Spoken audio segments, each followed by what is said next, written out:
the way for today's mission, where we are just moments away, hopefully if we get that weather, from flying U.S. astronauts from U.S. soil for the first time since 2011. Dragon and Falcon 9 together have years of operational experience, or what we refer to as flight heritage. As I mentioned earlier, SpaceX has successfully completed 21 flights of Dragon to and from orbit since 2010, including 20 trips to the International Space Station. Not only have we conducted thousands of hours of testing, we've also enhanced and added a number of safety features to Dragon. Much of what was learned with the cargo Dragon was leveraged in the design of this vehicle. Cycling is complete, expected behavior, and wanted to hear if you were able to hear those. We actually did, Jay. We were just making a comment about that and heard some clicking, and Bob watched it on the systems display, so absolutely. Copy all. And that again right there, that's the crew talking to the core here in Hawthorne, California, who's going to be talking to them throughout their ascent uphill today. So they were just doing a quick checkout. Bob and Doug confirmed they were able to hear it. Sounds like everything's still good, so still no issues with Falcon or Dragon. Back to what we were talking through as we're describing these systems, a lot of what SpaceX did with Cargo Dragon has been leveraged into this Crew Dragon. The vehicle is designed to be fully autonomous, which means it can basically fly itself, but it also features a full manual override capability if the crew needs to take control in case of emergency. Many of the other enhancements help towards SpaceX's goal of reusability and less refurbishment time between missions. So let's take a closer look at some of these advancements. Standing at almost 27 feet tall from bottom of the trunk to top of the nose cone, Crew Dragon's composed of two main elements. We have the capsule up top, which is designed to hold the crew and any pressurized cargo, and then an unpressurized section known as the trunk on the bottom. And the nose cone at the top of the capsule protects the docking system as well as the guidance navigation control system, or what we call GNC. The nose cone opens for docking and remains attached to the Crew Dragon spacecraft, unlike the previous version of Dragon, that helps towards our reusability Dragon efforts. SpaceX, we are at T-minus 1 hour. You are go for section 6. When ready, report go for launch. SpaceX Dragon will put section 6 in work. So the crew just has a couple checks, Copy. and when they are ready for launch, we're going to hear them report to the core that they are go for launch. Continuing to walk you through the Dragon spacecraft, opposite of that nose cone is the trunk. We can see it on the left-hand screen there, where it's kind of split right down the middle with the left side black and the right side white. The trunk provides an attachment point to Falcon 9, the Dragon capsule, and can carry any cargo uphill. On the outside, one half of the trunk contains a radiator that rejects heat from the active thermal control system into space using SpaceX's new Pika tiling technology. The other half contains solar cells that are used to charge the spacecraft's batteries during flight. SpaceX Dragon, Bob and I are go for launch. And you heard that call out right Copy, there. go for launch. Next up will be the go, no go pull at T-minus 45. Bob and Doug are go for launch, and Hey, next up... Captain, we're holding in step 6.5. You're hearing it live from the nets. This is amazing, very exciting. The spacecraft is designed to accommodate up to 7 crew members with modular seats that can be removed and replaced by additional cargo. The seats are made of carbon fiber and will be custom sized for any crew members flying on board. Control panel that's centered between the pilot and commander seats consists of 3 touchscreen displays, and that just again allows the crew to operate the vehicle and fly it manually, but also look at all of their procedures, relative position over the Earth, the space station, any alarms, alerts, anything that they could possibly want to do on Dragon is through those touchscreens. And lastly, our Super Draco launch escape system is a key safety feature of Crew Dragon, giving the crew the ability to safely escape from the time of launch all the way to orbit. And that launch escape system was put into work a little bit earlier this year, again on that in-flight abort test. As we look to the future beyond this test flight, the first operational SpaceX crewed mission for NASA will be a little bit later this year after Bob and Doug come home. NASA astronauts Mike Hopkins, Victor Glover, and Shannon Walker, and Suichi Noguchi of the Japan Aerospace Exploration Agency, or JAXA, were chosen to support this mission, being called Crew 1. But today, Doug Hurley is the spacecraft commander for this mission. He previously flew on 2 space shuttle missions as the pilot on STS-127 and STS-135, which was the final space shuttle flight. Here's a closer look at Doug Hurley. Please review your launch commit criteria. Again, this is to review and confirm no violation of launch commit criteria. We are tracking one issue Very excited. with Very weather excited. still. And I think we'll need to track that all the way down to launch to clear that.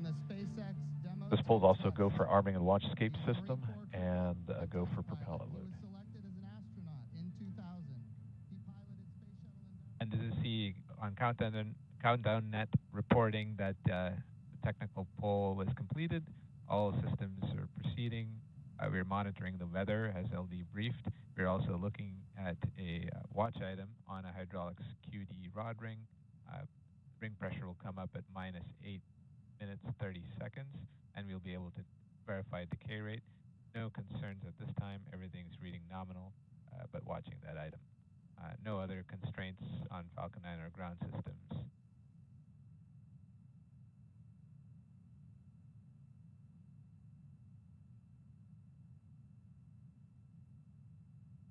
Stage 2 RP1 bleed is complete.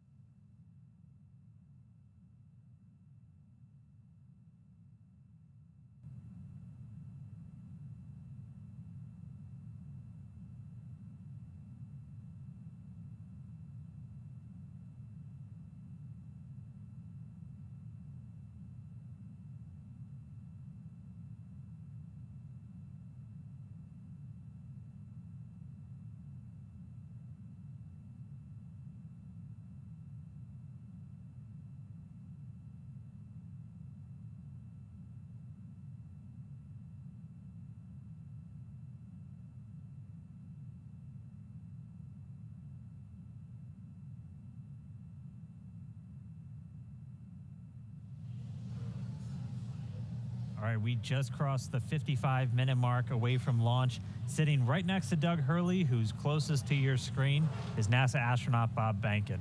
He is the Joint Operations Commander for Demo-2, and Behnken previously flew on 2 space shuttle missions, STS-123 and STS-130, and also served a tour as Chief of the Astronaut Office. So here's a little bit more about the man who said testing out a brand new spacecraft is an astronaut's dream.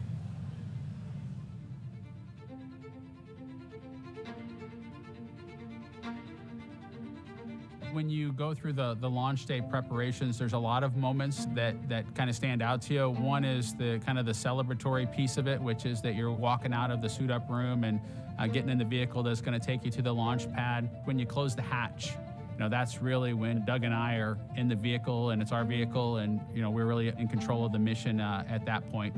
Test pilots, their task proved that man could fly into orbit around the Earth and return live and well to talk about it. There's always a balance of managing risk as you go forward and execute a test point and figuring out a way to... Boa tarde, pessoal. Aqui é Ícaro Ramos, da Rocket Science Brasil. E nós estamos aguardando o lançamento da nave Crew Dragon da SpaceX, que acontece na janela de lançamento a partir das 5h30 da tarde no horário de Brasília. A missão levará 2 astronautas da NASA até a Estação Espacial Internacional. Façam suas pipocas e vamos ver. He is an Air Force colonel and flight test engineer.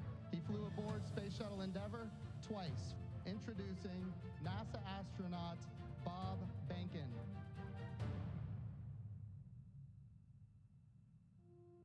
My career at NASA has kind of spanned a couple of decades at this point. I arrived with the class of 2000. Went through the training program, primarily focused on the Space Shuttle and the International Space Station, learning those systems. Having launched a couple times on vehicles, the second time was definitely different than the first time. You can feel a little bit guilty of, hey, should I study one more thing, or is there one more piece of information I should get? Am I really prepared or not? So that's definitely different between where I was on my first flight and where I'm at right now. It's been really interesting, I think, for both my wife and I to have gone through the process of seeing each other launch in space. I've seen her take that risk and had it be in front of her, and I've done that to her, and there's just something different about watching a rocket launch when there are people on board. You feel a little bit differently about the pit of your stomach, and I can only tell you it's multiplied significantly when it's somebody that you know, and then somebody, of course, that's a family member. It's even multiplied more. For me personally, as a spouse, watching everything that Bob has put into this over the last 5 years, the dedication that he's shown, the perseverance is pretty special. For both of us, though, the way our minds work, it won't be until sort of the mission is complete that you have really a chance to savor it and celebrate it. This is a huge accomplishment for an Air Force flight test engineer to be part of the demonstration mission of a brand new vehicle. It's going to be amazing. Without a partner that has that same appreciation, I think it can be challenging for some folks. There's a lot of work and a lot of time that takes away from family that that my spouse appreciates, and I love her for that. Really, my role on the Demo-2 mission is to make sure that we get this vehicle tested and evaluated so that we can move on to more operational missions at the International Space Station. We've got a lot of objectives on board the vehicle that we need to accomplish to really make sure that it's good to go. We'll make sure all those systems are working during the test flight so that the future missions will have them available even if they don't plan to utilize them. Through years of the NASA team, helping to share that experience and teaching them the lessons that we've learned by going through this, now there's another capability in the U.S. besides NASA to operate something of this magnitude. When is the last time humans launched on a new vehicle? Certainly on the American side, it's been several decades. Now we're in a time when we've got multiple vehicles under development. It's a great time from a space exploration time frame just to see all that happening, and it's because of this nurturing of the environment, being able to pull in a wider group of people who can contribute towards human spaceflight. It's a super cool time. On a deeply personal level, I'm really excited that my son is going to get a chance to see me launch into space. Being an astronaut has been a little bit of an abstraction thing for him because he's seen me do it in old videos, but he hasn't seen me do it for real. And so I'm excited for him to see this launch. I want to thank the entire Commercial Crew Program team that's worked together to get to this point where we've got vehicles in the launch pad ready to head to the International Space Station.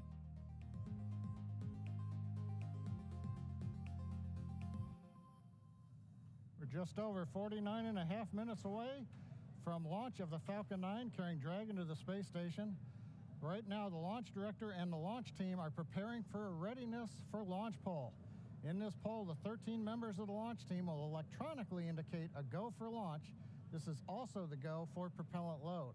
Now, we're going to hear that in a couple of minutes, so while we wait, we are tracking you watching from all over the country. We're seeing large numbers of you logging on or tuning in from coast to coast, as well as around the world. We want to know, is this your first time watching a launch live? If not, how many have you seen before? Tell us using the hashtag LaunchAmerica from your favorite social media website. As for me, this isn't my first one. I've seen a lot, but everyone is exciting. Now, coming up, we're going to go into a readiness poll, as I mentioned. Currently, right now, on other nets, the SpaceX launch director is checking to verify the Dragon team is ready and that the NASA launch management team is ready. They'll come back at about T-minus 47 minutes with instructions to the SpaceX Falcon 9 team to make their final assessments. Then they log into the procedure. It's a little different than the old days where you would hear a go, go, go, position by position, all up and down the row. In this electronic age, everybody just clicks on whether they're go or no go. The launch director will then, at T-minus 45 minutes, summarize the end of the poll and will then provide instructions for the team. At the same time, we will begin getting ready for the crew access arm retraction, and we'll show you that on one of the screens that we've got up.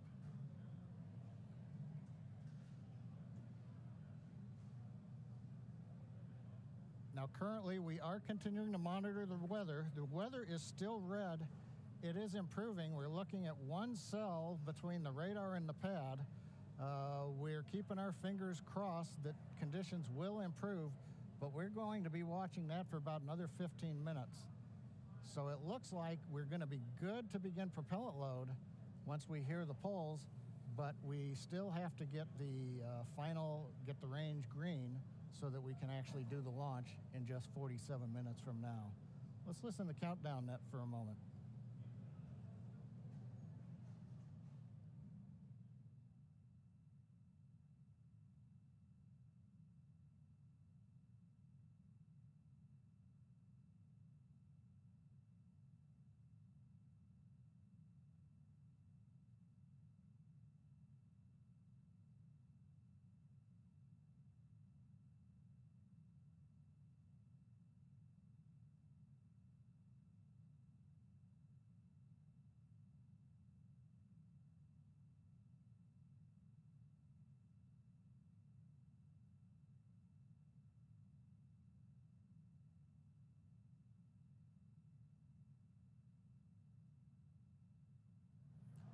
Right now, coming up on 46 minutes, 10 seconds before launch.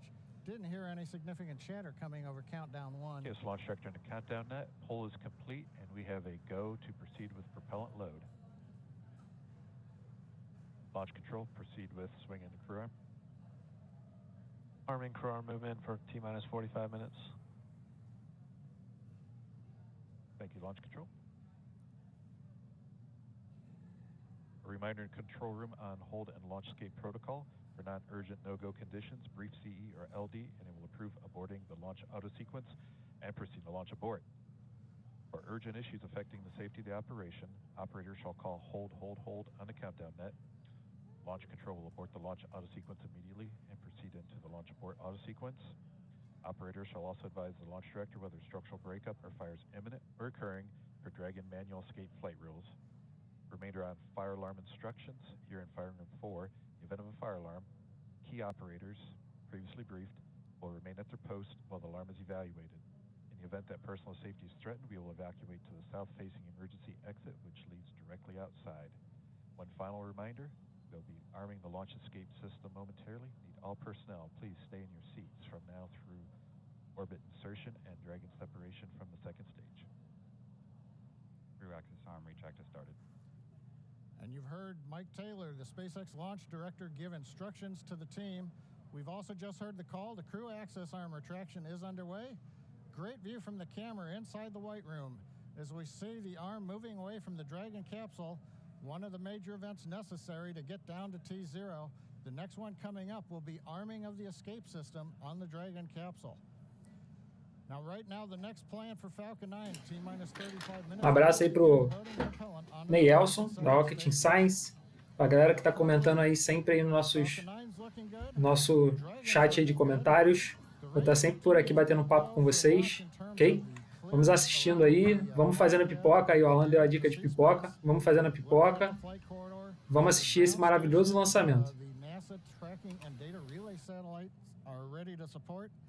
And we just continue to monitor the weather. Our team is getting constant updates. We're monitoring weather data sensors around the launch site, looking to make sure that we can get everything into the green position. The one that we're mostly looking at right now is how much rain we're going to get between now and liftoff, whether it's just going to be mild precipitation that's within the rules for loading propellant. That's what the expectation is, but we're going to continue to watch that.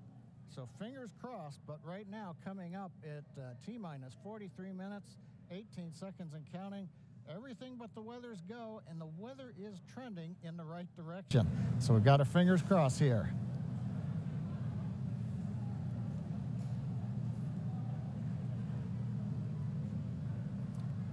At this time, we're going to send it back over to Kennedy Space Center as the action is picking up on the launch pad. Thanks, John I. Now that countdown clock is continuing to tick, and we are 42 minutes and 46 seconds away from launch. As you just saw, the crew arm retracted. That is the last major visual milestone before liftoff. And we should be hearing out on the net soon confirmation that the launch escape system is armed. When that happens, all 8 of the Super Draco throttle valves are opened, which means that those engines can ignite. For section 7. Okay. So that means those 8 throttle valves are opened, and if those Super Dracos needed to fire in order for Dragon to escape off of the pad, they could. And so things running just a little bit ahead of schedule right now. Fuel bleed is complete.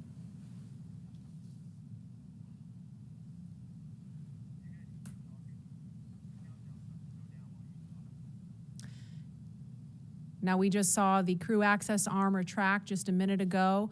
We saw NASA astronauts Doug Hurley. In 7.2, our visors are closed, and we're arming the launch escape system. So we just heard the astronauts confirm that they are about to arm the launch escape system. That happens just before fueling begins, which we expect to happen in just a couple of minutes. We saw Bob and Doug suit up a little over 3 hours ago. Then we watched them drive out to Launch Complex 39A. They were assisted by the SpaceX ground team with Crew Dragon ingress. That happened a little before 2 o'clock this afternoon. And then we saw the spacecraft hatch close. And again, just a minute ago, we saw the crew access arm retract. We just heard that the crew armed the launch escape system. And in just a few minutes, we are going to hear the call that they have started propellant loading.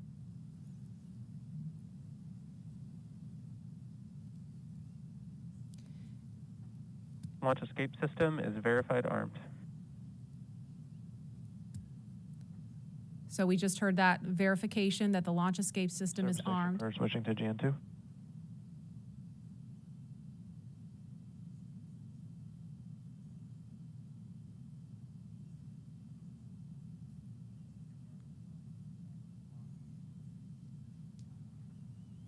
And we are going to send it over to Hawthorne to take us through prop loading. Jesse?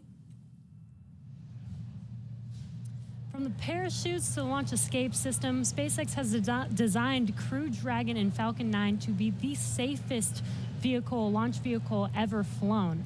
And joining us today, we have SpaceX's Nick Picone, who was our mission manager for our in-flight abort mission earlier this year and currently works on the Starlink team.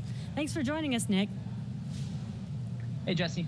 I'm here at the Launch and Landing Recovery Center with the recovery team and our Dragon ground operations team monitoring the launch. Awesome. Can you tell us more about the critical safety features on this new version of Dragon? Sure. So Dragon 2 was designed with long-term reuse and reliability in mind. So fundamentally, there are multiple layers of redundancy to any of the failure modes that we could conceive of, that NASA could conceive of when we were working to design and test this vehicle over the past few years. But in the event that we encounter an unforeseen failure mode or multiple failures which push us outside of our design space, Dragon also has Passamos aí do T40, tá indo 40 aí, e até agora está ativo o Go for Launch, então isso é um sinal muito bom. A gente pode em breve ter realmente esse lançamento.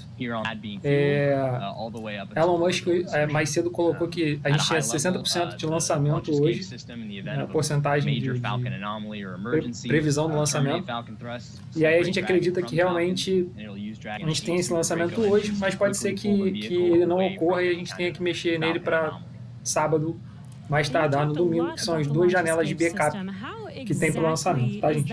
Esse é um lançamento aí muito importante para a NASA, tá? E também para a SpaceX. É um lançamento onde vai ser a segunda demonstração de que a nave Crew Dragon está preparada para fazer os lançamentos dos astronautas. A gente espera que nada dê errado nesse lançamento. São os astronautas Doug Hurley e Bob Behnken, que vão ser que estão a bordo hoje da nave.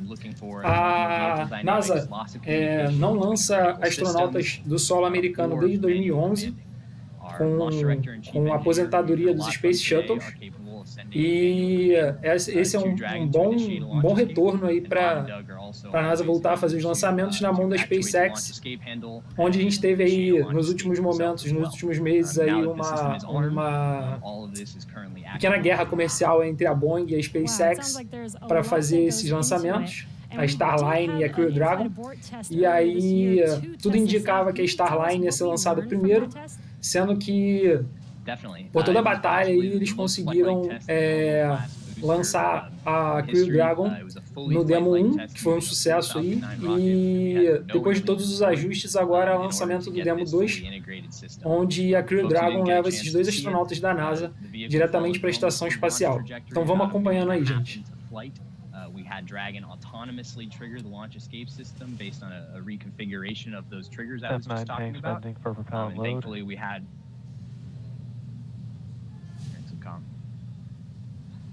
we continued through flight, had a successful parachute deployment and splashdown, and we did see Falcon rather spectacularly blow up about 10 seconds after separation.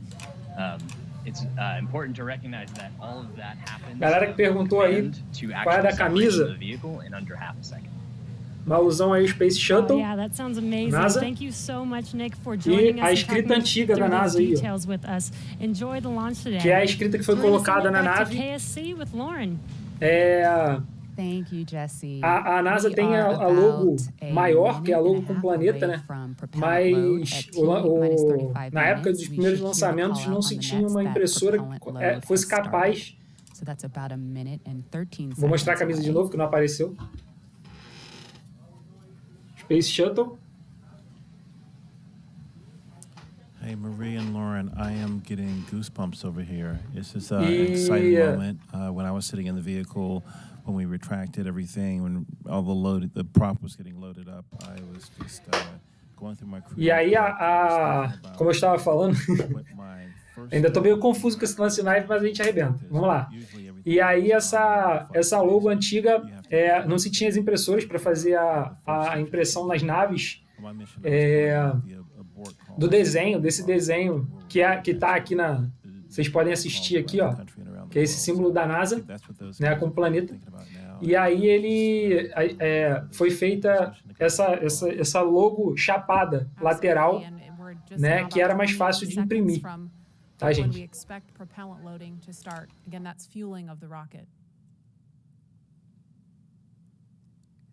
We're getting close. We should hear that call out any second now on the nets. So let's listen in. Propellant load has started. Fantastic. So prop load has started. We've started loading liquid oxygen on stage 1 and stage 2. Liquid oxygen and RP1, which is our rocket grade kerosene.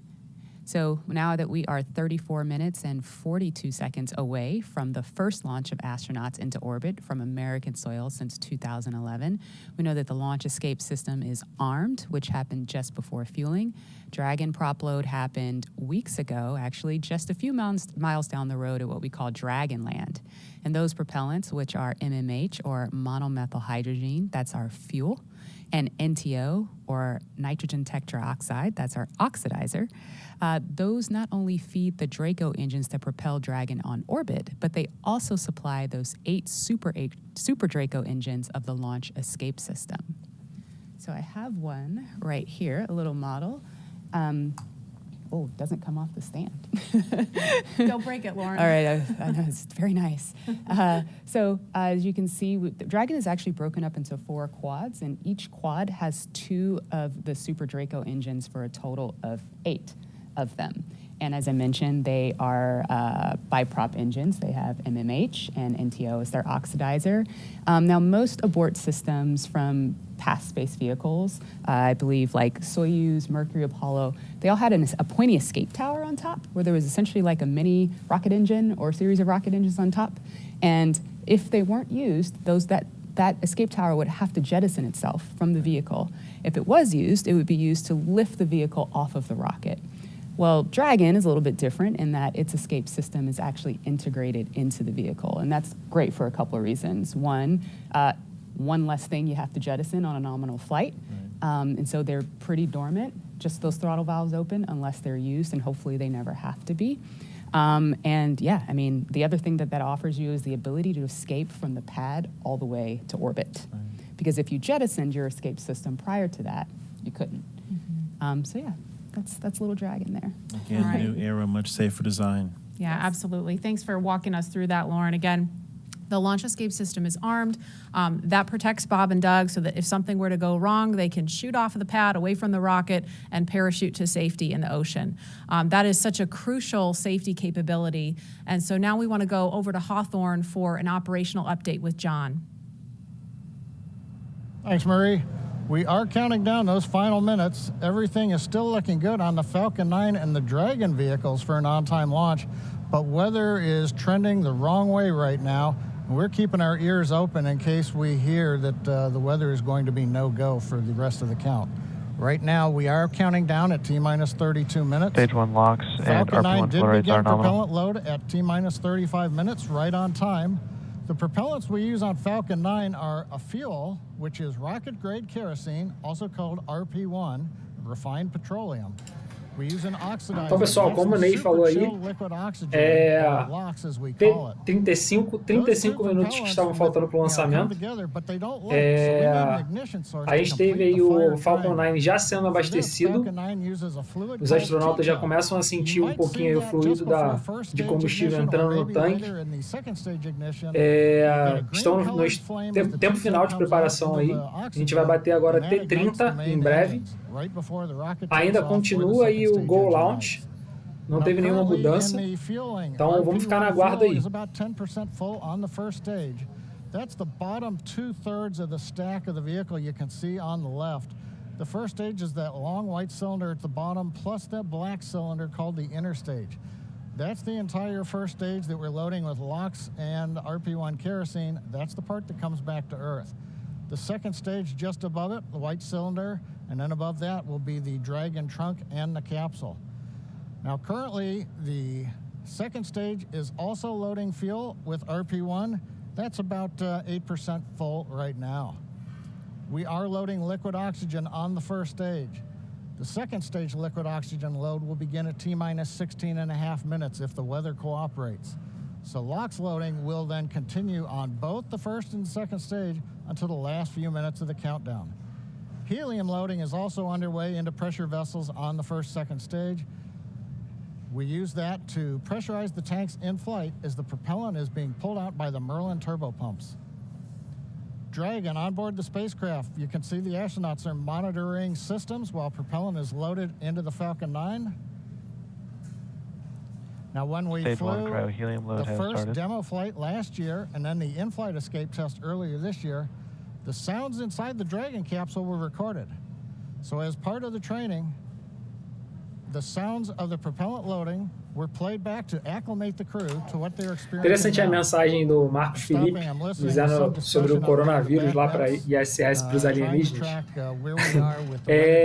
Então, se vocês buscarem as informações aí no site da Rocket Science, a gente tem umas informações de como foi os últimos processos de quarentena dos astronautas. Foi uma quarentena muito mais rigorosa que o normal.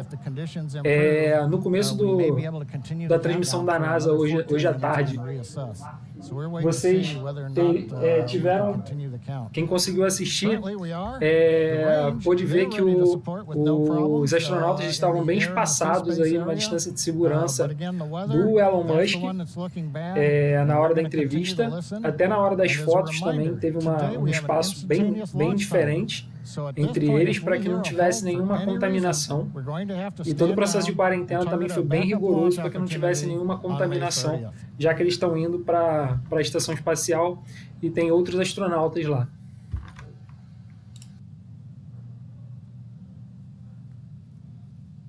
For Demo-2, Bob and Doug's flight to station will take about 19 hours, and their journey is fairly similar to the trip our cargo Dragon makes back and forth to the International Space Station, with two noticeable differences: docking and splashdown.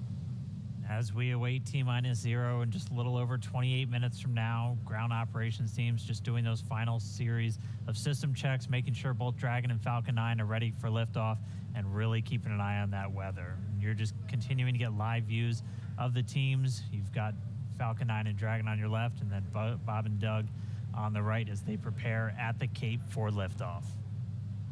Once we hit T0 and a successful launch occurs, we will watch Falcon 9 and Dragon make their ascent until Falcon 9 and First and second stages separate and send Dragon on its way to the space station. And once it gets on orbit, mission operators will prepare Dragon for on-orbit operations, where Dragon will execute a series of burns that are going to gradually raise its orbit to align more closely with the International Space Station. And you're seeing some of that track in the animation on your screen right now. After doing enough of those burns, they'll put Dragon... Oh, sounds like we're going to get a weather update real quick for the crew. Go ahead, Spacer. Yeah, we're currently just evaluating a constraint on the field mill rule, which looks at lightning energy dissipation. We expect to have an update at about T-minus 20 and more information there on whether we would be able to continue into the prop load or scrub at that time.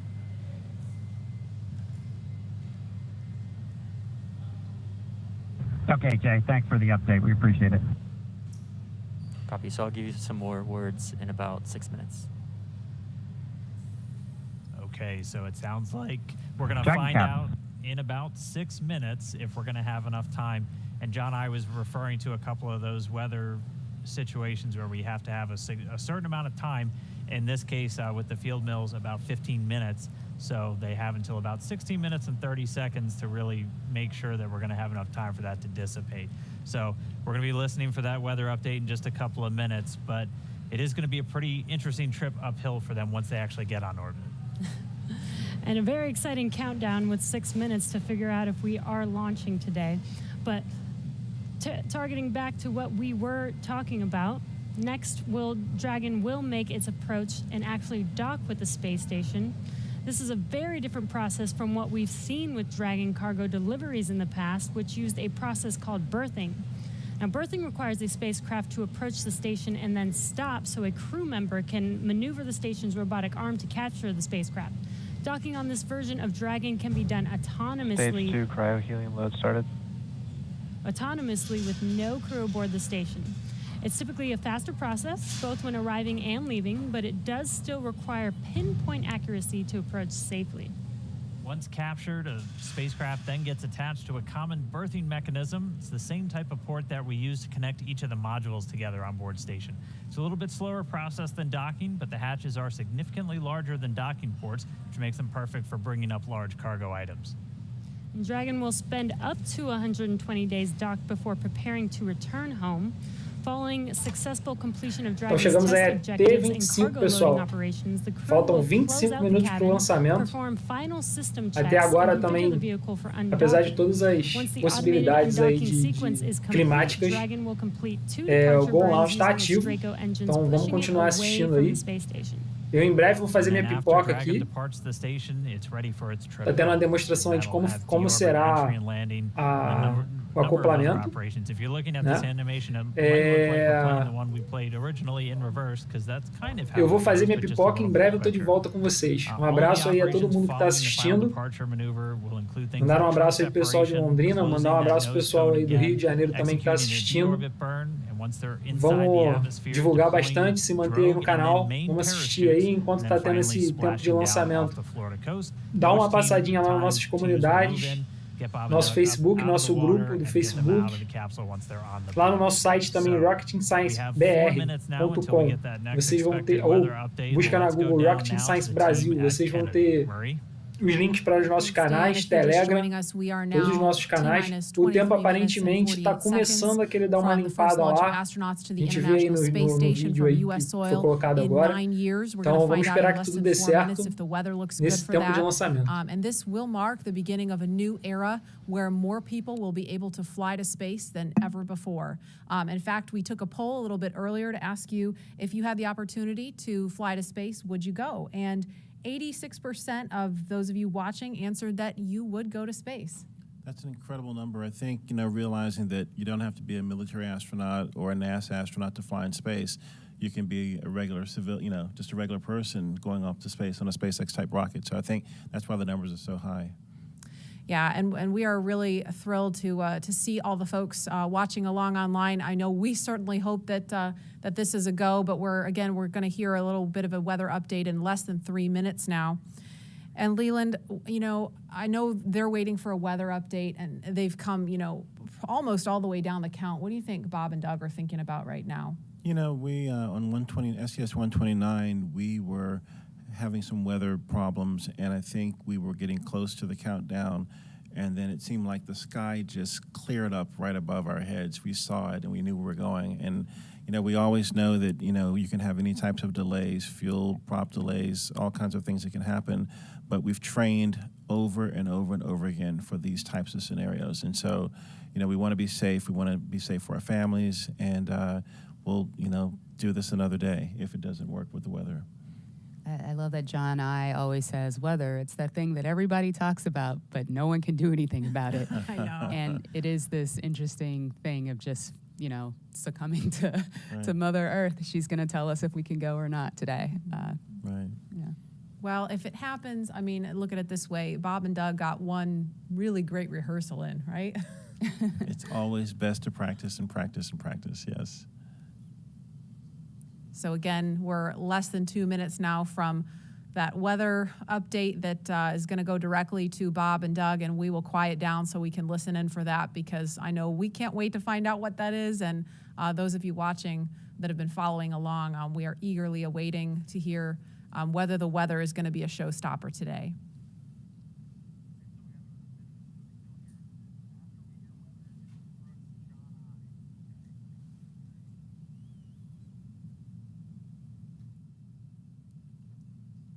These clouds can seem really deceiving at times, right? You see the blue skies peeking through and you think everything's fine, but you just don't know. That's why we have those launch weather officers. Absolutely. And I know, you know, we've talked about it before, but it's not just the weather in Florida that they're looking at. They've got to look at weather downrange. If they were to have an abort in flight and they needed to come down somewhere in the ocean, they need to consider what the weather's like out there, because recovery teams have to go out and get them in a situation like that. So there's so many variables, and that's why not just with this flight, but, you know, with every human space flight we've had in the past, there's always a very good chance of a scrub, because you do have so much criteria that you have to meet. And we're going to listen in now. We're just seconds away from a weather update. Stage 2, RP1 load complete.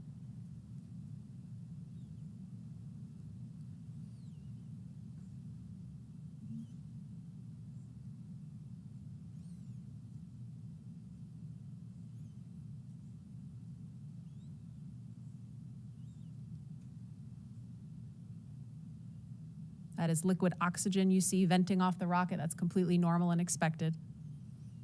We're standing by for a weather update. Unless you can give us another 10 minutes, I don't think we're going to get there with any of the rules today. I'm going to give you 10 minutes. I mean, another 10 minutes past T0. Oh, 16:45 local. I think we'll probably be clear on all the rules, but not quite going to make it for this. Okay. We're going to check back in with you in about 2 minutes, and then I'll call it up at about T-minus 17 minutes. Okay. Yeah, there's some of them are starting to count down, but we still have one above 2,000. So if that gets below,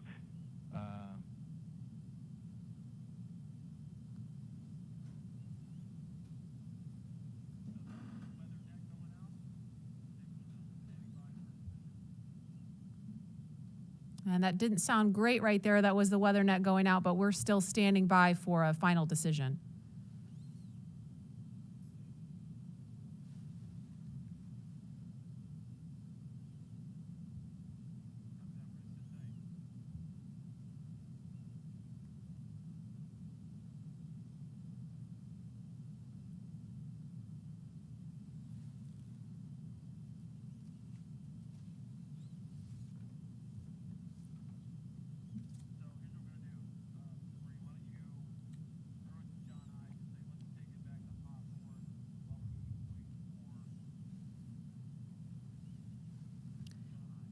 And we're going to continue to listen in for an update, but in the meantime, we're going to go over to John Innsbrucker at SpaceX headquarters in California. John? And Dragon SpaceX on weather. We're still T-minus 18 minutes and counting. LD is we are still red on weather. Expect an update from LD. We're waiting in about another minute for one final check with weather. We're going to check at T-minus 17 minutes possibly. We don't really expect that things will have improved. The weather officer was not optimistic that the weather would clear up that rapidly. We did hear the launch director, Mike Taylor, joke that, you know, if we could move 10 more minutes past the T0, weather conditions may improve, but Mike was not able to do that. We have an instantaneous window today. So at 17 minutes, we want to make that call because shortly after that, we will begin loading liquid oxygen onto the second stage. So if we're not going to have the opportunity to launch, if the clock's going to run out, stand by. Continue to violate a couple different weather rules that we now do not expect to clear in time to allow for a launch today. We go ahead and end today's launch attempt. Launch control. Go ahead and end the launch auto sequence and proceed into the launch abort auto sequence, please. Launch abort has started.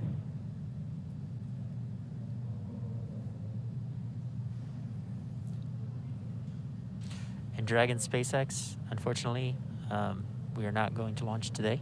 You are go for 5.100 launch scrub. 5.100. It was a good effort by the teams, and we understand, and we'll meet you there. Copy all. We've heard the call from the crew. They have been informed. Launch director Mike Taylor has called a scrub for the day, and we got the feedback when the Dragon team informed Bob and Doug. They said we gave it a good try, but they understand, and we are here to try another day. So right now we did officially hold the clock. It looks like at T-minus 16 minutes, 54 seconds. The launch automatic sequence that controls the Falcon 9, the loading of propellants, the cycling of valves. Pessoal, parece aí que indica aí, de acordo com o apresentador, que realmente por hoje provavelmente vai ser adiado. Eles fecharam aí a janela de tempo aí. Então vamos analisar aí só o que ele está falando aí para a gente ver se realmente foi adiado de vez. Then we will disarm the escape system on Dragon, and we'll bring the crew access arm back around the spacecraft. So right now, we got down to just inside 17 minutes. The hardware was working very well on both Dragon and spacecraft. We had the fuel loading going on. We had liquid oxygen loading going on, everything but the second stage. And the weather just needed a little bit more time to clear the conditions. We didn't have that time because we had an instantaneous window. And so with that, SpaceX launch director had to call upon the input from weather, Dragon, had to call a scrub for the Bye. day per the safety rules that we have for this flight. So right now the team is undergoing the post-scrub operations on both Dragon as well as Falcon 9, working with the range. No issues being reported right now as we start to go through that sequence. Everything looks good. And Dan, we had a good webcast going here until the very end. So, you know, we'll look at it as now we've had another great dry rehearsal.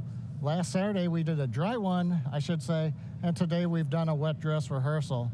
But sorry, we just couldn't get there, Dan.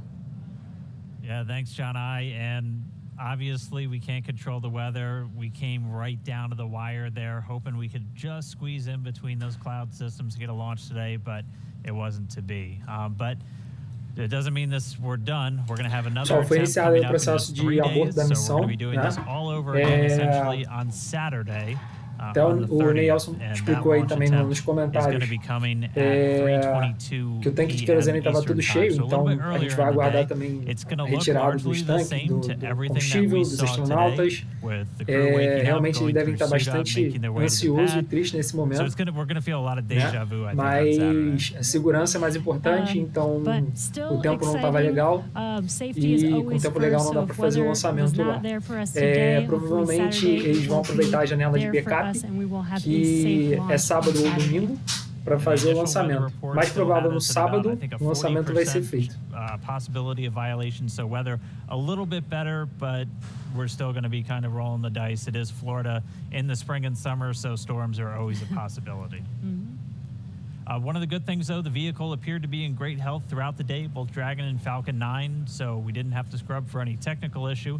We're going to continue and follow along with Bob and Doug until they're out of that capsule, as again, they had started loading fuel onto the Falcon 9 rocket, so they'll have to wait until all that fuel comes off. They'll disarm the launch escape system, which still stays armed because they're still sitting on a partially loaded rocket. And then once they're able to disarm that launch escape system, the crew arm will swing back out. They'll make their way once again back the way they came, and then it'll be back to crew quarters for Bob and Doug for a few more days.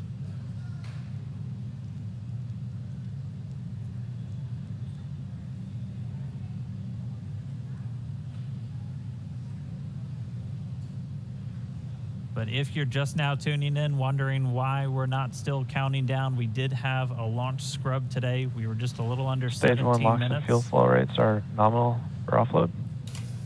Expecting about a A NASA acabou de offload postar time. agora no seu canal do Twitter que realmente eles não vão fazer o lançamento hoje, tá, gente?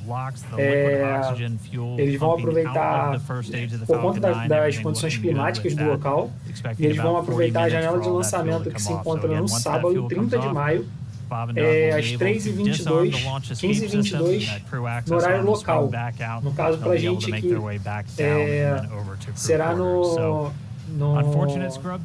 4h22 da tarde, no horário de Brasília, tá?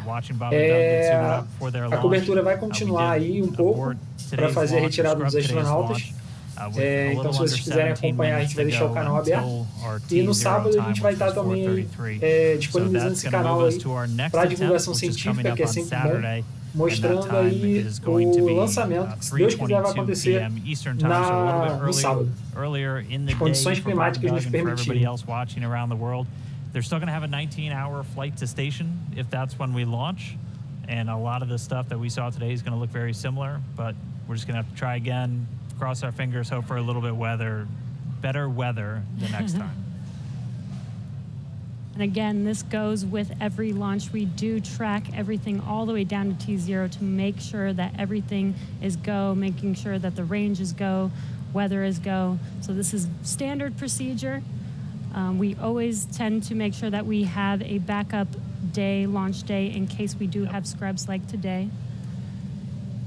So this is pretty normal and standard. Nothing to be worried about. Again, we do this for the safety of our vehicles, as well as today we had astronauts on our vehicle. So even bigger reason for us to make sure that we have safe weather for them to fly. And just a reminder for everyone still tuned in, it takes about 40 minutes for all of this propellant to come off of the Falcon 9. And while it is offloading that launch escape system on Dragon, which is designed to pull the capsule away if there's any issue with the rocket or anything on the pad, that is still armed. So we're going to continue to stay with this until all the propellant's off, and then we'll see the launch escape system get disarmed. Bob and Doug will be able to open up their visors again. The crew access arm will swing back out and link up with Dragon, and they'll make their way off and then down the tower at the pad. But if you're just now tuning in, no launch today. We did have to scrub because of weather. We're going to be moving to our second attempt on Saturday, just a little bit earlier in the afternoon. Just going to continue to stand by as this propellant comes off. We heard a call that everything was going nominally or as expected so far. And then once all the propellant's off, we should see Bob and Doug make their way out of Dragon shortly after. Lembrando aí, gente, que a condição climática é uma das coisas mais importantes, tá, na hora do lançamento. Estando tudo ok com a nave. E a gente já teve alguns acidentes, como o acidente da Challenger, foi o ônibus espacial, o Space Shuttle Challenger, e outros acidentes por causa de condição climática. Então é importante, como um dos fatores, né, claro, então é importante a gente sempre, haver sempre esses abortos de missão quando realmente não dá para fazer o lançamento, porque isso impacta em vidas aí dos astronautas. Quando não tem os astronautas, pode impactar em mantimentos para levar os mantimentos da estação espacial. Então é muito importante essa noção de um momento em que vai efetuar o lançamento ou não, para que não tenha nenhum risco, nem para a vida, nem para os mantimentos, nem para laboratórios ou satélites ou até mesmo telescópios que estão sendo enviados. Então a janela de lançamento, a oportunidade de janela de lançamento é sábado, 30 de maio, com decolagem prevista para as 4h22 do horário de Brasília, 4h22 da tarde, horário de Brasília. And that's one of those rules where we need a certain amount of time if we're in a violation. In this case, nominal, roughly 50% on stage 1 locks in, fuel 85% on stage 2 fuel. So the propellant offload on Falcon 9 continuing to go well. But we needed a little bit more time if we were going to be able to clear that launch weather constraint. And since we do have an instantaneous launch window today, we weren't able to make it. So we hope for better weather coming up on Saturday, where again our next launch attempt is going to be at 3:22 p.m. Eastern time, and we'll be able to go through everything. I mean, we saw them get suited up. They had a great ride out to the pad. All of their initial checks on both the suits with pressure checks and communication checks went well. Able to get the Dragon hatch closed, the launch escape system arm, and Falcon 9 started its fueling. Just not able to make a good weather window today. And as John I said earlier, it was just another great rehearsal today. I don't think you can get enough practice doing this. So when Saturday comes, or the day that we can actually launch the vehicle, não vamos deixar de acompanhar aí no sábado. Sábado a gente também vai disponibilizar o canal aí para que vocês consigam assistir o lançamento. Just an extra rehearsal on the belt now. As we had talked a couple of times throughout our countdown, the weather is a lot more complex when we're launching humans. You have some more stringent requirements in place, not only around the pad, but in the case of this launch today, we were also looking at whether the entire ascent corridor, as we call it, so basically the entire way that they were flying up the east coast of the United States in this launch today, we're monitoring that weather because those are areas that if they have an ascent abort, or basically Dragon firing off of the Falcon 9 while they're flying into space, we have to make sure that conditions are good in the sea states around those areas, just so they're not going to be landing in the middle of a hurricane, which we did have a tropical storm forming right off the coast of South Carolina today, just to help complicate things a little bit. And people might be asking, if we knew the weather was going to be a little iffy today, why continue to count down? Well, that is the reason why we do all these checks all the way to count down. In Florida, the weather is, pretty sporadic. Sometimes a thunderstorm or hurricane will pass through. Within 20 minutes, it's gone, and we could have clear skies for a safe launch. So we continued as scheduled. Standard procedure again to just continue to monitor weather all the way down to the last minutes of the count, and we see what happens. So today, unfortunately, we did scrub for weather, but we will attempt again this Saturday on May 30th.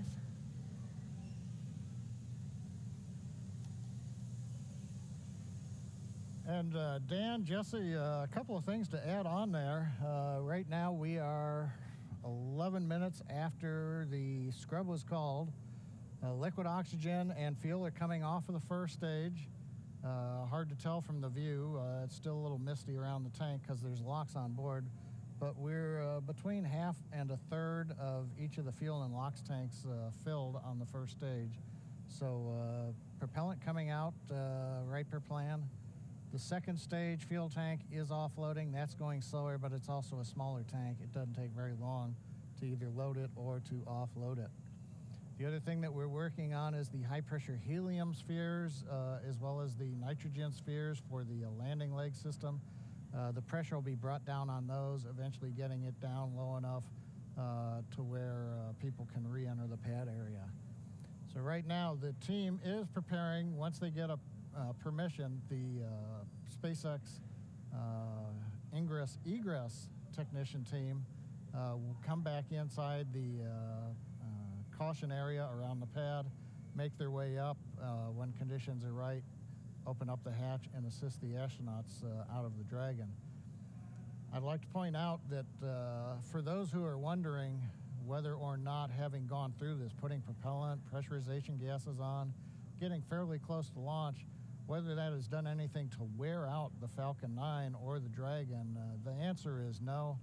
If you can recall, the Falcon 9's designed for at least 10 flights, and about time we get up to a 10th flight, we'll be doing testing to find that we probably got enough margin to continue keep flying. So this is the very first flight of a new first stage and a new second stage. So we haven't even gotten through the first flight. And in all of our margin calculations, we also take into account the fact that we may scrub a launch. So even today's operation, where we have pressurized and we have stressed the vehicle a little bit, that's taken into account in our design and our qualification testing. The other good thing is that the most stressing part of the flight for the Falcon 9 on the first stage is the re-entry. So we didn't even get through that. So we're sitting here on the pad. It's a fairly straightforward situation and not stressing on the Falcon 9. And on the Dragon spacecraft, with the human rating factors to carry crew, there is enough factors of safety, margins of safety, redundancy, that just having 2 people on board and closing the hatch and even pressurizing the propellant system does not eat into the margins of the Offloads vehicle continue nominally, 30% on stage 1 So launch, right now everything's continuing to stage one offload. fuel. The automatic sequences that we use routinely, both at the launch sites, Kennedy Space Center, Cape Canaveral, even Vandenberg Air Force Base, as well as in our Texas test site for first and second stage.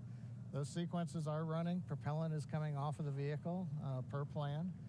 And we see Bob and Doug up in the Dragon spacecraft, just waiting when we can get up there, open the hatch, and help them egress and come on back down the tower.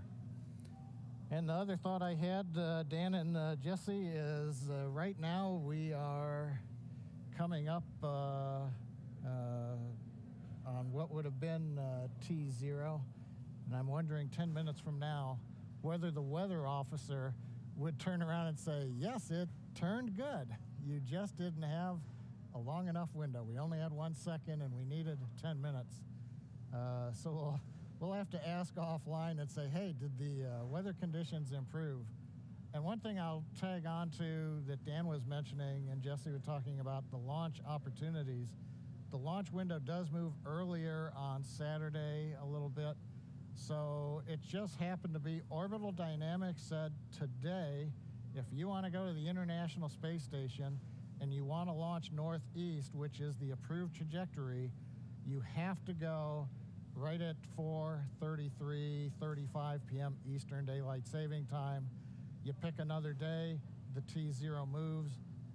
It's just luck of the draw. We might have been doing this at 8 in the morning when we were getting lightning, or we could have been doing it a few hours from now when conditions may have been acceptable. So in the end, we can all look at Isaac Newton and Johannes Kepler for orbital dynamics telling us when do we launch, and that stuck us right in the middle of a period of bad weather. So there's my science lesson for today, Dan and Jesse. Appreciate that, John. That helps soften the blow of just moving past that T-0 time. But for anybody, if you're just now tuning in, wondering why Falcon 9 is still sitting there on the pad as we move past that T0, we did have a scrub for weather today, just not able to clear all of those constraints. We keep a very close eye on the weather around the pad and their whole way Dragon uphill. SpaceX for weather.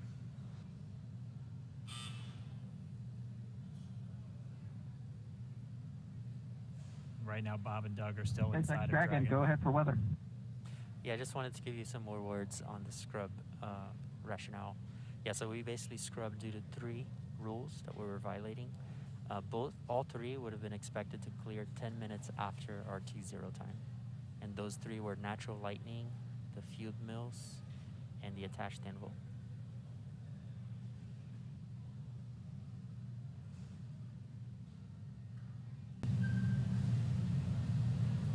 Yeah, we copy, Jay. We appreciate that Frase aí do update. We astronauta can see some Doug raindrops Hurley on the windows and mostra que realmente eles ficaram um pouco tristes figured that no lançamento, né? Eles disseram que foi um bom esforço do time e eles entendem, mas eles entendem e realmente eles sabem, com toda a preparação, que não é um bom momento para se fazer um lançamento quando as condições climáticas estão em desacordo. Copy all, and yeah, we concur. And appreciate your resilience sitting there in the vehicle for us. We got the easy job. Nothing better than being prime crew on a new spaceship.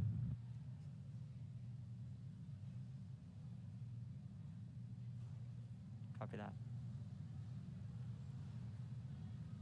All right, some great words from Bob and Doug. They're feeling good inside Dragon. They'll be ready to go when we make our next attempt on Saturday. Right now, we're just still waiting for all of the fuel to come off the Falcon 9 rocket. After Stage 1 that, LOX and fuel roughly 20%, and stage 2 fuel 36%. and so that call right there, we're still at a little over 20% on fuel, RP1, and LOX, liquid oxygen on the first stage, and then at about 26% on RP1 on that second stage. So again, it takes about 40 minutes once the process starts, so we should have right around 30 minutes or so until all that fuel's off. And then the crew will get the go to disarm the launch escape system. We'll see that crew access arm swing back into place, and they can begin to egress or get out of the Dragon spacecraft. And you heard it live, that weather update of what we violated. We were just 10 minutes off, unfortunately, but again, today was an instantaneous launch. And as John explained, it's due to the orbital mechanics and making sure that at the time we launch, it will allow us to get to the space station on time and accurately. So you can see on your right screen, Bob and Doug are patiently waiting. They do still have their visors on and still strapped into their seats. The launch escape system is still armed right now as we are offloading fuel, and will not disarm until prop offload is complete. And this is just to ensure the safety of Bob and Doug and make sure that they can egress safely from the rocket.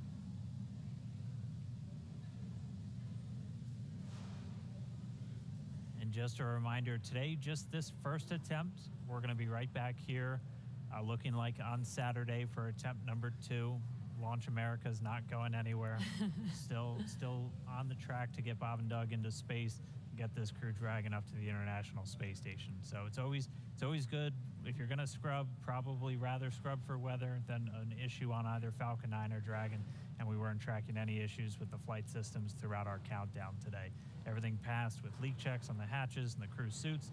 All the communications working great. All the teams were ready to go. So, as John and I said, always nice to have a little bit more practice, and we'll be right back at it on Saturday. What would this launch be if it wasn't even more exciting to try and launch today, and now we have to push it to Saturday? Really got to build the suspense. Yes. So. Hey, Dan and Jesse. Another thought crossed my mind while I'm watching the diagram here showing fuel is just about off. First and second stage, we're down under 10%. LOX is also just about off of. Então, como a gente falou antes aí, pessoal, essa era a missão. Essa era a missão da. Essa missão é muito esperada, né? Ela é o retorno dos lançamentos dos Estados Unidos via solo americano desde 2011, desde meados de, se não me engano, abril de 2011, os Estados Unidos deixou de lançar os astronautas com as últimas missões, a última missão que foi a missão de aposentadoria do Space Shuttle, e a partir daí eles começaram a contratar bancos de lançamento da nave Soyuz, da nave russa Soyuz, e essa é uma possibilidade de retorno dos Estados Unidos de voltar a mandar astronautas em viagens espaciais, tanto para ISS quanto para reparo de equipamentos e quem sabe aí também uma visão futura das missões para a Lua, missão Artemis e para outras missões. E isso aí é uma boa forma da gente mostrar que dá para ser feito os lançamentos. Isso é muito bom também para nós brasileiros olharmos para frente, para ver que somos capazes também de fazer. A gente tem uma base de lançamento maravilhosa, que é a base de Alcântara. Então a gente conseguiria fazer também esses lançamentos. E isso é uma ideia maravilhosa de futuro para a gente. Então a gente precisa olhar esse formato, esse lançamento, que seja de empresas privadas também, e começar a buscar esse tipo de ciência. Yeah, Dan, what I saw coming out of the Air Force was 40% probability of violation, I believe. It's always tough because they report in terms of violation, and the optimists have to subtract that from 100% to go, hey, 60% chance, I'll plan my picnic.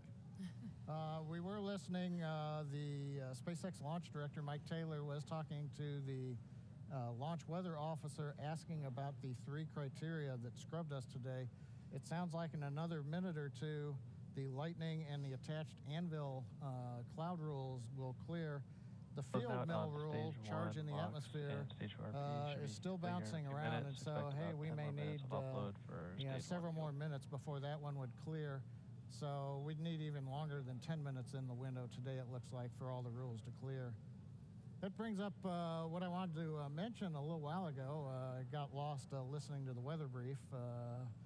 But there are a lot of folks who are going, why an instantaneous launch window for Falcon 9 and Dragon? Now, typically when we go to the space station, when we do the mission planning, it's an instantaneous window. There may be enough performance in the rocket to launch somewhere in a 5-minute period, but you've got to pick a time in there. But in the case of Falcon 9, once we start propellant load at T-minus 35 minutes, it doesn't matter so much if you can move 5 or 10 minutes left or right, because the whole sequence is scripted. We do the flight analysis assuming that the temperatures of the propellants are below a certain amount so that we know how much performance is available to the rocket, how much margin we're going to have. So essentially, if you start the countdown, 4 hours, 8 hours out like we were doing today, and you have a very short window, once you get into propellant loading at T-minus 35 minutes, you have to go as soon as you get to 0. We don't have the ability to stop the countdown, wait 5 minutes. Now all of a sudden the liquid oxygen starts warming up from 340 degrees below 0 in the ground system, and that changes how much performance you get carrying into orbit, and we don't want to cut into those margins. Now, if we had something like a 4-hour window, which some communication satellites have, we could actually get down to almost 0, hold the count, detank the Falcon 9, wait a while, it takes us about an hour and a half, reload a whole new batch of cold liquid oxygen and fuel from the big storage tank that we've got there at Pad 39A, and try to launch again. But in that case, you have to be able to launch, about an hour and a half or so later after you scrub. And in the case of the International Space Station, an hour and a half from now, it's nowhere near where we need to be to get to orbit with the performance of the Falcon 9 and the Dragon. So today, it's a combination. We start the day with a 1-second window. Yeah, just informing you, it's but been once 2 we hours, get 30 inside of minutes 35 minutes, it becomes an instantaneous window for the Falcon 9, regardless of what the customer may be able to give us. So there's a little explanation for folks who are wondering why we have such a tight window. Right now, it looks like we are bringing the last bits of fuel off the stage, and liquid oxygen.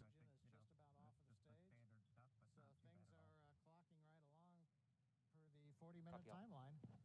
Everything looks good, and we'll wait to hear that we're clear, and then when we get the call for Bob and Doug to go ahead and disarm launch escape system, and the crew access arm will come back out, center itself around the Dragon hatch, and then the ingress team will go up there and open the hatch. Thank you for the science lesson, John I. Hey, no charge. Much appreciated. We did hear a quick call to the crew there. We should be just under 10 minutes away from that prop offload completing. It looks like we're just tracking Stage 2 the fuel RP1 offload is complete. And there we have the confirmation. Stage 2 offload's complete, and we should have now just the RP1, so that densified propellant, or the RP1 is kerosene. We should be under 10%, a little under 10 minutes until that's off. And then we'll step through those events we were discussing where they'll be able to disarm the launch escape system, get the arm back out there, and Bob and Doug can begin to exit the Dragon spacecraft.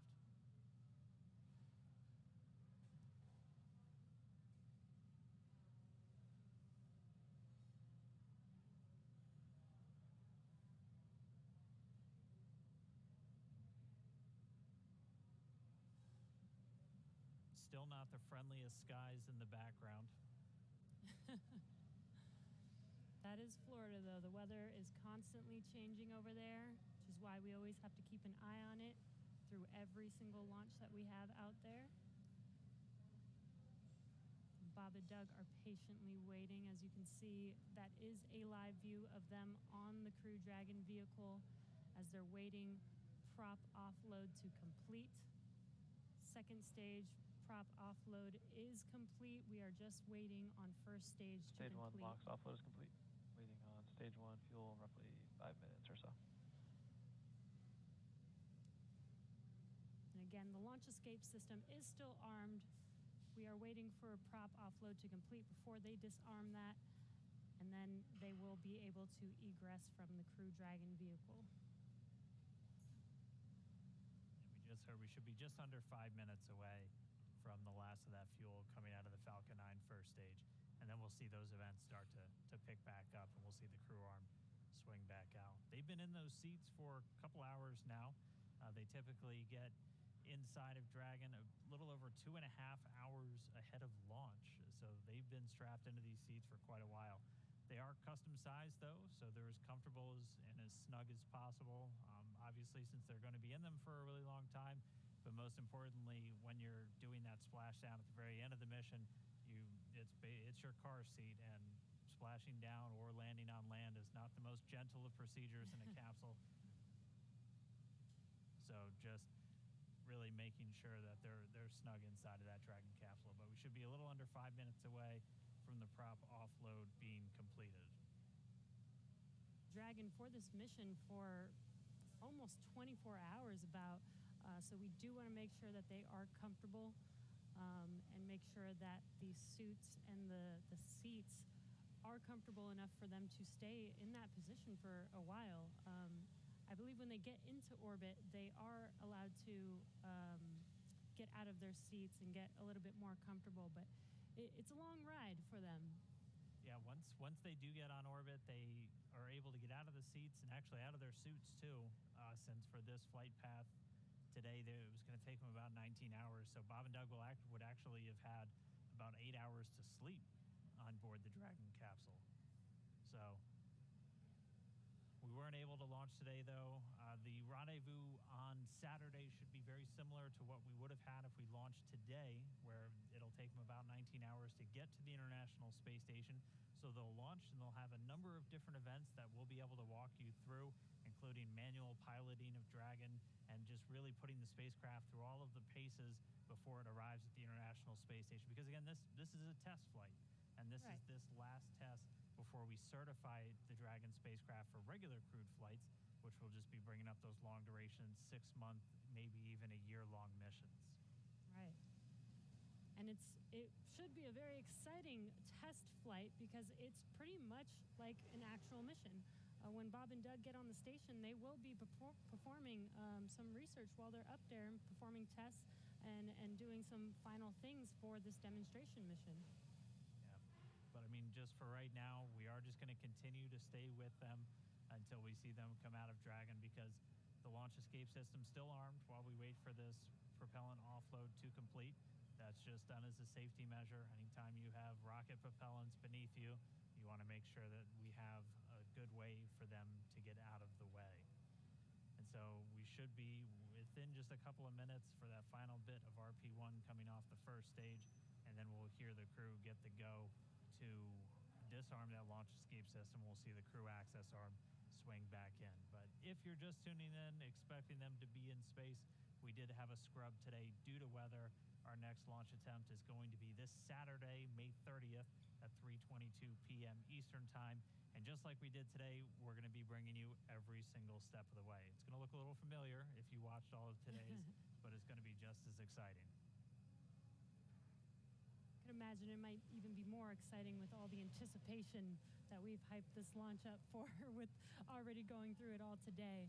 But again, the more practice we have, the better off we will be. Hopefully next launch attempt, we will have a flawless launch and actually be able to lift off with good weather. Yeah, weather is going to be the big thing that we'll continue to watch. That was the culprit today for our scrub. And our initial weather reports already looking at about a 40% possibility of violation, probability of violation. So as John and I was saying, the optimists in us have to say that's 60% good. So we're going to look at the good side of this, and that's roughly what we were in the days leading up to this. We won't have a rogue tropical storm forming off of South Carolina on us on Saturday, but Florida weather will always be dynamic, so we'll just continue to track and hopefully get a good chance hit that window on Saturday. And just a reminder, everything else on the vehicle and for the mission was looking good today. It was just the weather, which, as John Aya said earlier, and Lauren even referred to him mentioning this, weather is the one thing that we actually cannot control on our missions. So unfortunately, it did cause us to scrub today, but the vehicles are healthy. Bob and Doug were ready, and they should be ready to go again with the next launch attempt on Saturday.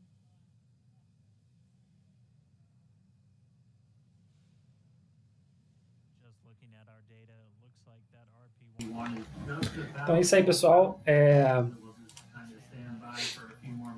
A missão Launching America foi realmente adiada aí, como vocês podem ver. O próximo lançamento vai ser no sábado, 3h22 p.m. no horário local, na Flórida, e 4h22 da tarde no horário de Brasília. Então, vamos aguardar aí, vamos curtir um pouquinho essa semana e aguardar ansiosos para que no sábado a gente consiga ter esse lançamento feito, um tempo limpo, que seja tudo ótimo para que esse lançamento saia e a gente possa ver a cápsula Crew Dragon levando os astronautas até a Estação Espacial Internacional. Obrigado por estarem com a gente. Um grande abraço.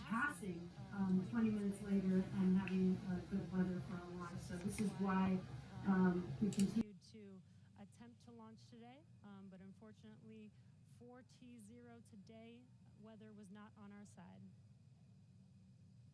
Yeah, and Jesse, this is John again. I dropped off to listen to a weather discussion. They were just giving the times. The lightning rule went green, so we could have gone without a lightning concern.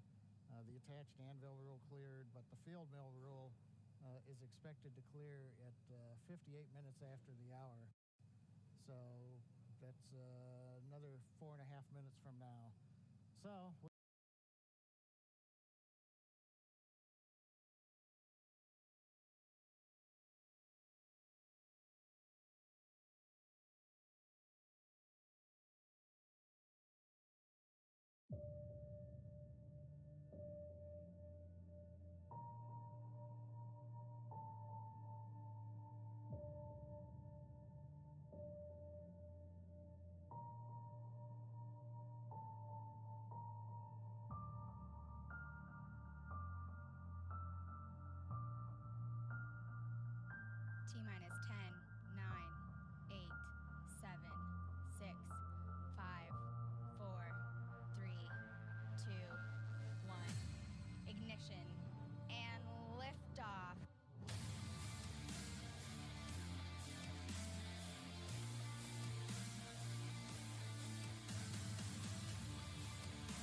Aproveita para nos seguir nas nossas redes sociais.